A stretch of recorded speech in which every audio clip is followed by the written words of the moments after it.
PCOD தொந்தரவுக்கு முதல்ல நீங்கள் பண்ண வேண்டியது உணவில் கொடுக்கக்கூடிய மாற்றங்கள் தான். உணவில் வந்து நிறைய ஜங்க் ஃபுட்ஸ் எடுத்துக்கிறீங்க, பேக்கரி ஐட்டம்லாம் நிறைய எடுத்துக்கிறீங்கன்னா அதை அவாய்ட் பண்ணிக்கோங்க. அதே மாதிரி கொழுப்பான பொருட்கள் நிறைய எடுத்துக்கிறீங்க, நிறைய நான்வெஜ் எடுத்துக்கிறீங்க, இல்லை சீஸு, பீஸா இந்த மாதிரி நிறைய சேர்த்துக்கிறீங்க அப்படின்னா அதெல்லாம் வந்து கம்மி பண்ணிக்கோங்க. பால் பொருள் நிறையா சேர்த்துக்கிறீங்க, டீ காஃபி குடிக்கிறீங்க அப்படின்னா அதையுமே அவாய்ட் பண்ணிக்கிறது ரொம்ப நல்லது. பிசிஓடி பொறுத்த வரைக்கும் நம்ம சாப்பிடக்கூடிய உணவுகள் தான் உங்களுக்கு வந்து கர்ப்பப்பையில் வந்து மாற்றங்களை உண்டு பண்ணுது. அப்போ உங்களுக்கு அந்த இம்பேலன்ஸாக ஹார்மோன் இருக்குது அப்படின்னா அதை பேலன்ஸ் பண்ணுறதுக்கு முதல்ல நீங்கள் பண்ணக்கூடியது உணவுகளில் கொடுக்கக்கூடிய மாற்றம் தான். நிறைய கருப்பு உளுந்து எடுத்துக்கோங்க, கருப்பு எள் எடுத்துக்கோங்க.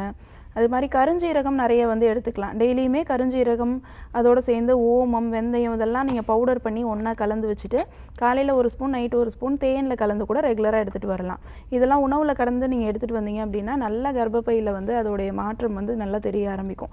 2 மாதம் 3 மாதத்துலேயே நல்லா உள்ளே இருக்கக்கூடிய கழிவுகள் எல்லாம் வெளியேற ஆரம்பிக்கும். நீர்க்கட்டியுமே நல்லா கரைஞ்சி வெளியில் வர ஆரம்பிக்கும்.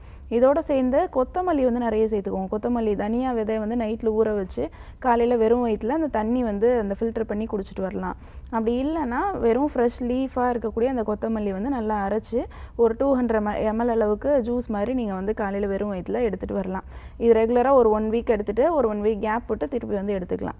இந்த மாதிரி மாற்றி மாற்றி எடுத்துகிட்டு வரும்போது இம்பேலன்ஸாக உங்களுக்கு அந்த ஈஸ்ட்ரோஜன், ப்ரொஜெஸ்டரான் ஹார்மோன்ஸ் வந்து நார்மல் ஆக ஆரம்பிக்கும். அதோடு சேர்ந்து உடம்பு வெயிட்டும் நல்லா குறைய ஆரம்பிக்கும். பிசிஓடியில் முதல்ல வந்து வெயிட் கெயின் ஆகிட்டே இருக்கும். அதை குறைக்கிறதுக்கு தான் நம்ம சொல்கிற மாதிரி இந்த உணவுகளில் கொடுக்கக்கூடிய மாற்றம்.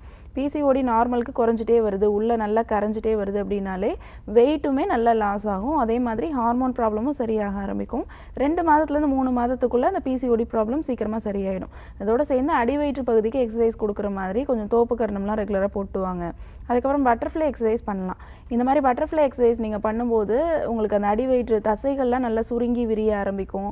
மாதவிடாய் கோளாறுகள் இருந்தாலும் தள்ளி தள்ளி மாதவிடாய் வருதுன்னு சொல்கிறீங்களா, அந்த ப்ராப்ளமே 2 மாதம் 3 மாதத்தில் சால்வ் ஆகிடும். ரெகுலராக பண்ணணும். எந்த எக்ஸசைஸ் பண்ணாலுமே ரெகுலராக காலையில் ஈவினிங் 2 நேரமே ரெகுலராக பண்ணிட்டு வரும்போது தான் ஒரு நல்ல பலன் கிடைக்கும். நான் சொன்ன மாதிரி உணவுகளையும் மாற்றம் கொடுத்துட்டு எக்ஸசைஸும் பண்ணிட்டு வந்தீங்க அப்படின்னா பிசிஓடி ப்ராப்ளம் அதிலே உங்களுக்கு நார்மல் ஆகி 3 மாதத்துலேயே நார்மல் பீரியட்ஸ் வர ஆரம்பிச்சிடும்.